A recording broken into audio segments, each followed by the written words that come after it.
professores e essa questão dos precatórios aí, que a gestão bate muito, que foi herança da gestão passada, a gente sabe disso.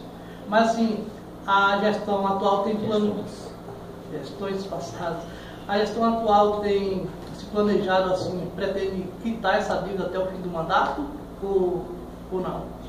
A minha vontade, o meu desejo era quitar. Sabe por quê, João? Porque nós estaríamos devolvendo o direito do servidor, o direito do cidadão que trabalhou e tomar o seu direito. A minha vontade, o meu desejo era pagar. É tanto que nós já fizemos também alguns acordos para ficarmos e para o município ficar livre, para que quando vier uma nova gestão, ele não tenha essa despesa toda como nós pegamos, como nós ficamos.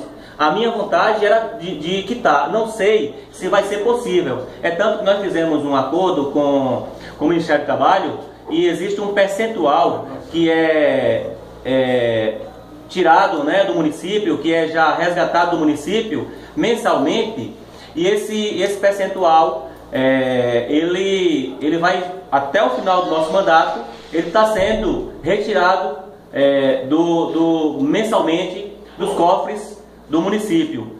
Não sei se vai dar para quitar toda a dívida que existe, mas vamos pedir a Deus, né, que Ele nos abençoe e quem sabe poderíamos ter essa condição de alguns acordos, não sei, com o ano que vem, não sei como é que vai ficar a receita do ano que vem, com quem a gente conversa. A informação é o seguinte, é que a crise ela se avança e ela tende a avançar também para o próximo ano. Por isso eu não garanto que iremos, né, até avançar mais nesse sentido mesmo, de resolvermos logo essa situação trabalhista.